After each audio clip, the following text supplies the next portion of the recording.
If you're tired of getting cooked every single exam and facing that heart sinking feeling every time you get your grades, then this video is your wake up call. And I promise you that if you have the attention span to go through the full length of this video, I will show you at least 2 tips that you've never even thought about before. After having written at least 100 exams, I know what it takes to go from being a very average student to actually being at the top of my class. And the thing is, to follow these tips, you don't have to be some kind of genius. In fact, I'm not a genius myself. I'm just an average student that studied hard.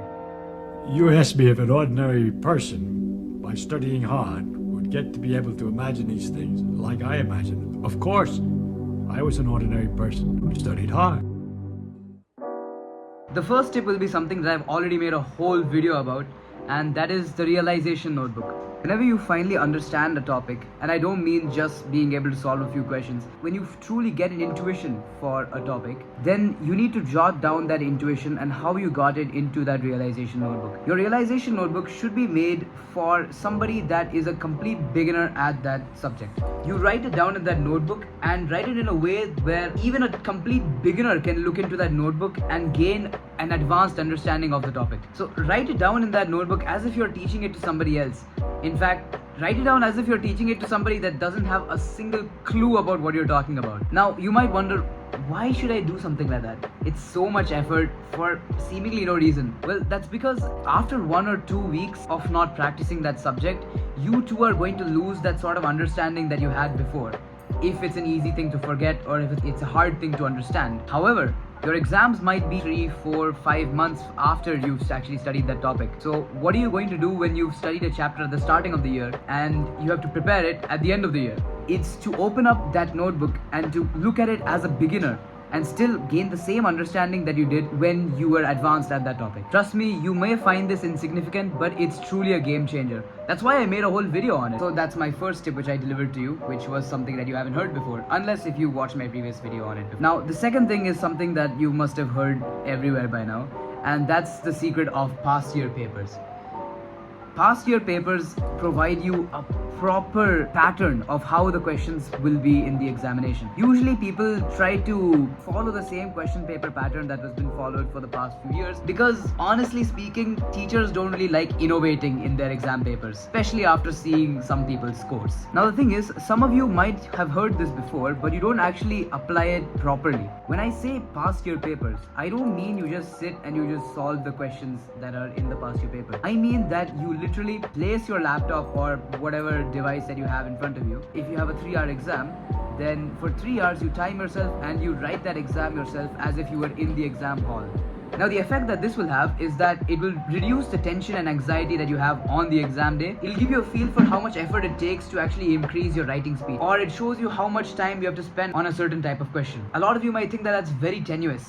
Why should I sit for 3 hours and just do one paper that I can just solve normally in my own pace? The exam paper will not be set in your pace.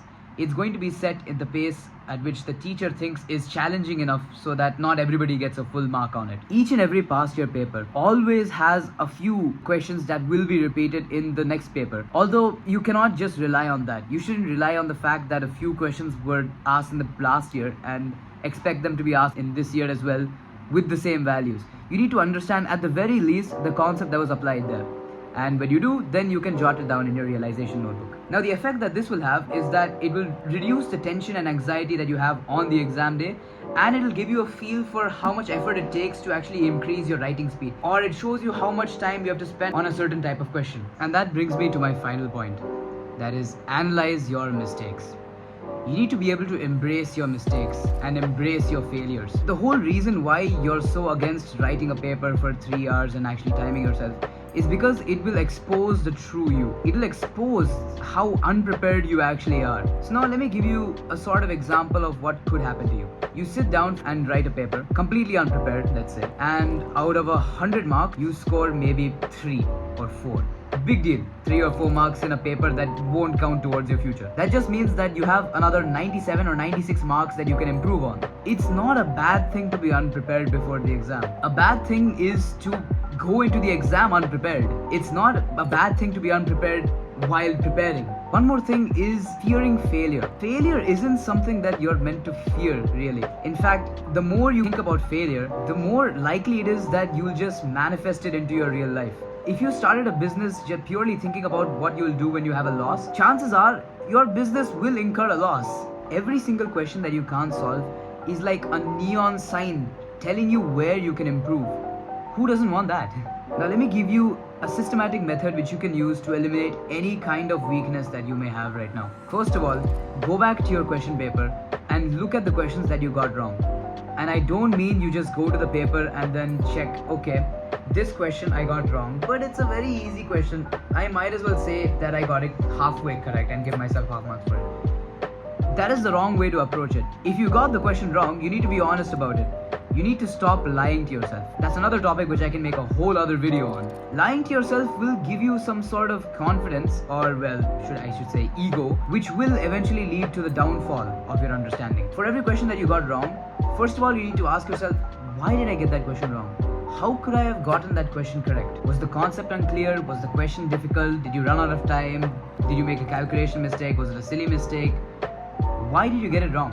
Now, once you figure out this why, you can write that down in your realization notebook and refer to it later, because you might end up encountering that question a while from that point. And if you try to learn the chapter as if you were doing it anew, then you might encounter the same mistake again. That is the worst thing that could possibly happen to you. Repeating your mistakes is the biggest mistake that you can make. I don't care if you make 100 mistakes, 1,000 mistakes, but as long as you learn from them, every mistake is a blessing, really.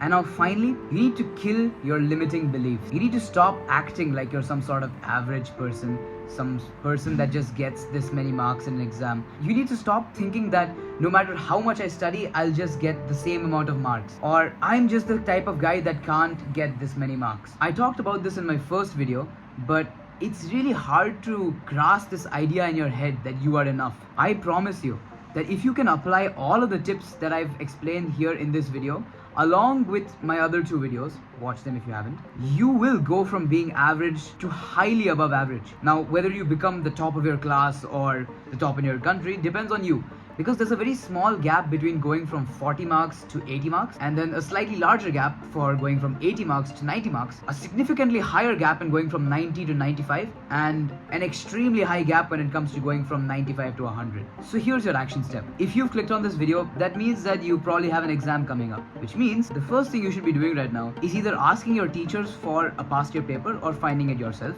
and attempting it completely in the way that I have given right now. While you're attempting it, make sure that you firstly practice under constraints. Then after that, you need to analyze your paper properly and write down your mistakes, things that are easy to forget, into your realization notebook for later. You know what, I might as well make a video on analyzing paper specifically. But anyways, don't just be happy that you learned something new. Go and apply this right now and achieve your ideal self. And as always, if you like the video, then make sure you hit that like button and subscribe. Well then, see you in the next video.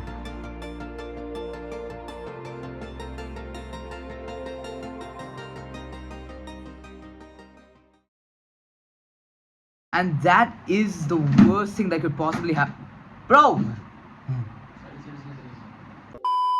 100 exams in my time. In my time?